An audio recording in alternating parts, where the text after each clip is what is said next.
What's going on, guys? It is full swing in winter, crazy wicked winds and snow, and I thought it would be a really good video that helps us transition from winter to spring, or from fall to winter, and looking at what are some really good layering techniques to help keep you super warm or super versatile on the water.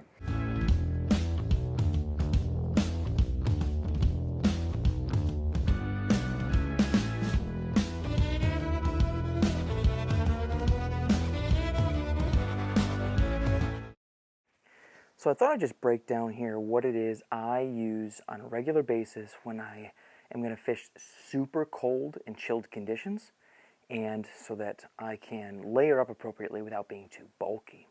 So this is kind of my stripped down, I already shot this video once before, but the audio was not what I wanted it to be because it's blisteringly cold outside, blisteringly cold, and it is unreal. So let's start from the bottom on up.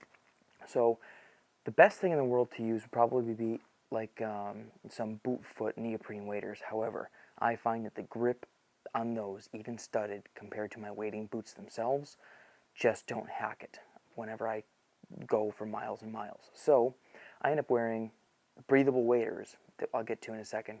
But let's talk about layers first. So the outermost layer that I wear are going to be SFT Snowbee USA stocking foot waders. They're sufficiently warm but breathable, and so with that is a stocking foot, and then I wear Corker's boots on top of that. I don't crank them down, and that helps with keeping them loose, which is kind of, again, you want to create space. If I end up wearing a pair of boot foot waders, these like hot little boot pads that you can cut and put into boots are game changers if you're fishing, sub 10 degrees or sub 5 degrees, sub 0 degrees Fahrenheit. They keep you unbelievably warm. But on to actually wearing breathable waders, which I like for comfort, for maneuverability, and when I do shoots, a lot of the times they just look the part better too, as shallow as that sounds. But under those, I will often be wearing a fleece-lined pair of wading booties. These ones by Snowbee USA are designed for wading in wading boots. They do sell some for that are meant for like kiteboarders or surfers, that for like the salt water during the winter time. But these ones I find are nice and thin, and they don't compress. They compress enough, but they're fleece lined, so they keep you warm in lieu of wearing, those types of things.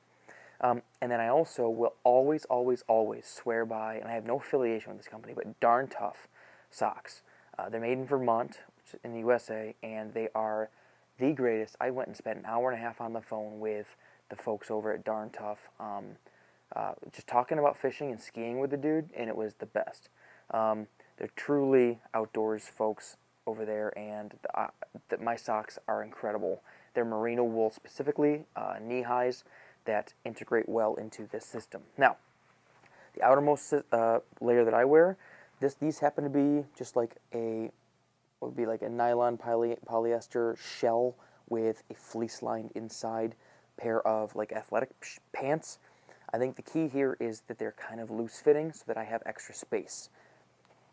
This happens to be Under Armour, but I wear Reebok, I wear Adidas. It doesn't really matter to me as long as they're the same kind of fit. Nothing that touches my legs, really, because you want that space. Then under that, I have a pair of merino wool. These happen to be by Mountain Warehouse, which is a super underrated company with awesome, super inexpensive stuff. These are merino wool, like long johns, that will be, again, somewhat loose-fitting, that I'll oftentimes put a pair of like athletic shorts over top of those, so that when I sit down on stuff, it's just an extra layer buffer, and it also warms up the general region here, if you know what I'm saying, because good blood flow helps the legs keep warmth, and blood flow keep the legs pumping, if you will. And then my bottommost layer will either be a pair of, these are just happen to be polyester, but leggings, if you will, to help prevent like chafing and stuff, and also or a pair of underwear underneath that, but nothing crazy. My philosophy is less is more, and because I hike a lot, almost this is my like worst case, gonna be the coldest possible weather, but anytime I need to layer less, I'll go from the outer to the inner. Now, as far as the top goes, I think it's paramount to have a really good top jacket. This right here, no joke, is the greatest jacket I've ever owned, and also probably the single best piece of new equipment that I've added to my repertoire in the past maybe like 6-7 seasons. This is a Nivelis, I believe it's pronounced, jacket by Snowy USA. It is fantastic. I wear it for 3 seasons of the year, and then I've worn it for 4 seasons now, and it is just top-notch. Underneath that, I have a 100% wool top, and like there's nothing crazy about it. You can get the ones that are padded or down inside, but like this is pennies, if you would, and it is really warm, oversized, of course, because again, adding that space traps heat, and wool does a great job at trapping heat. Underneath that, I typically have, again, a 100% merino wool long john material type deal, and this is maybe not 100%, but like it's a merino wool blend by Mountain Warehouse again. I think this is like less than $10. Same thing with the bottoms, and they're just great. You can buy them as a kit for like 15 or something like that. At least it was a few years ago, and they are great. And then underneath this, I'll often wear just like one of my own brand stuff, because I love to shill my awesome apparel line because it is very underrated, and you should check it out in the link below. Just saying.